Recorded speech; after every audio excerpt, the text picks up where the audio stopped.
closer. Oh, that's a terribly hard question. Oh my God. Oh my God. Oh goodness. I really should have read these questions beforehand. Right now I can actually feel my heart a little poundy. I'm sweating. Is anyone able to answer these questions?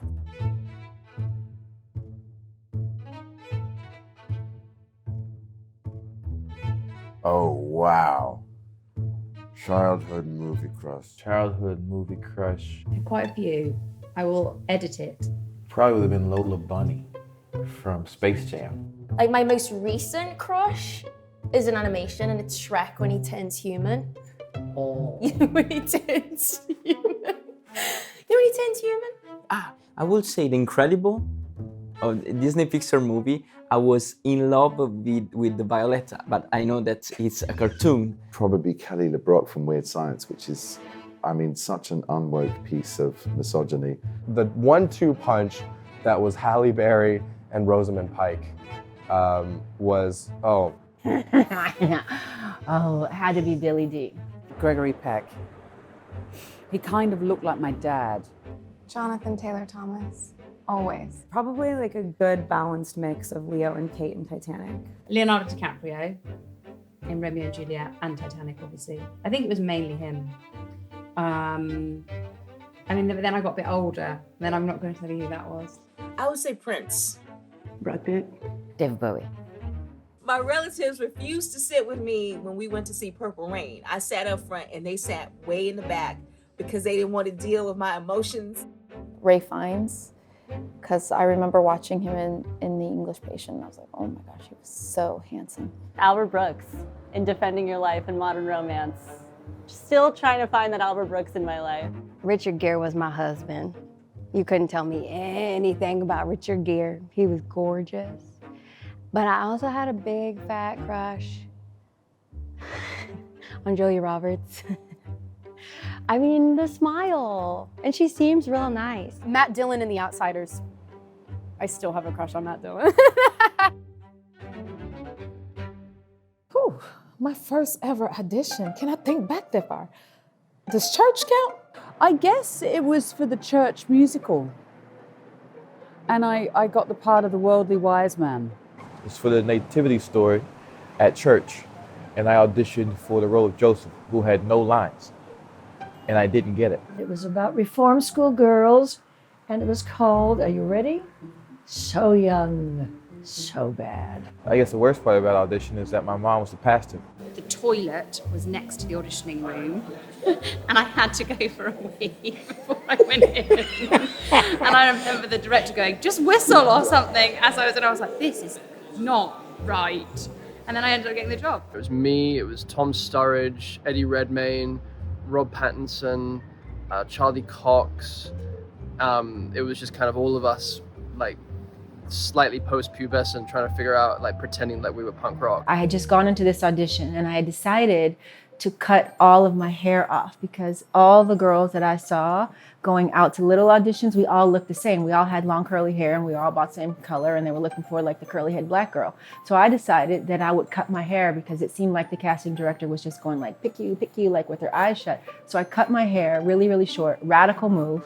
My manager told me at the time, I'll never work again. I'm no longer commercial or cute. And I booked the job on my first television show called Living Dolls. And you kept the short hair for a long time, right? Kept the short hair. It became iconic for me. The best piece of advice I ever received was good things come to those who do. Keep your sense of humor, because you're gonna need it. Be overly prepared and to be on time. To dress to feel the part, not to look it. It's not always about how good you are, but how good you are to work with. 言わざるを得ない時が言うべき時だっていう言葉があって。Do not have a plan B because you'll resort to plan B if you have one. Be patient, which is something I'm not. You can control your reaction to events. You can't control the events. Maybe not to take advice. Comparison will kill you. What's the best piece of advice you ever received? Shut up.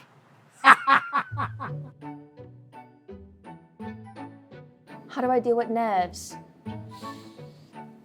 Not very well is probably the truth of it. I like silently implode. Ooh. Oh God, it gets harder and harder. Oh my God, I still don't know how to deal with nerves. I actually could take some advice. If anyone has advice for nerves. Just take a deep breath. Well, you can use them, because nerves generate an incredible energy in you. I come to a point where I shake, and then, boom, I go into a blackout. It's like, okay. Then from there, everything is downhill, and then I relax. In terms of camera nerves, I always think that I'm not on screen. I'm not scared of nerves at all. If anything, I find them quite helpful. And when I'm not nervous, then I get slightly concerned that I'm not going to be very good. We get nervous around those people we love, and you see if somebody beautiful, you see somebody that you admire, you get nervous, and it's a good thing. It means blood is going and we're alive, and I don't fight it anymore. The biggest mistake I ever made was trying to get rid of them. It means when I start to feel them, it means I'm getting close to something that I care about. Alcohol. No, I'm just kidding. Red wine. I do not deal well with nerves at all. The first thing that happens is that my hands get icy cold and they get wet. I mean, did you ever shake a hand that's icy cold and wet? It's disgusting. Don't fall in love all the time. I would tell my younger self, do everything you did, girl, because you're doing okay. Go and see a therapist. Go to sleep. Just go to sleep. Nothing good happens after 2 a.m. Your grandparents are the coolest people, some of the coolest people you are ever going to meet. Spend as much time with them as you possibly can. いろんな人がいろんなこと言うことに迷ったときは、自分を信じて。I would say to my younger self, it's okay, you're enough, it's okay, you have it. You don't need to impress anyone, you don't need to impress yourself, you don't need to be something that you're not. Stop smoking. Stop smoking cigarettes. Be patient and trust the process. There will always be people who are uncomfortable with your ambitions. You know, some folks will tell you that your dreams are too big. They're not. Ah man, you just hang in there. You're gonna end up in places that you wouldn't dream. To a younger self, I would say being Puerto Rican is a fine thing to be. Be proud of who you are and don't care so much what other people think. You know, worry about what you think. Worry about liking yourself. It's okay if they don't want to make out with you now. Because one day you'll get a boyfriend. Don't worry. I still don't have a boyfriend, but I keep telling myself that. Don't choose beauty over quality and character. Not a good idea.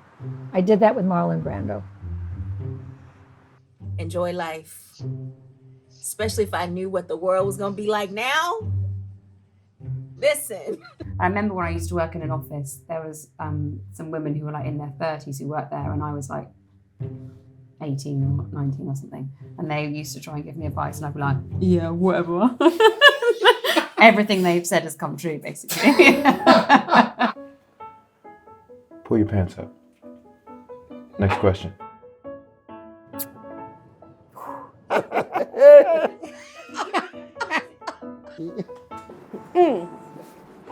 We did it! Thank you. Thank you. Bye, y'all.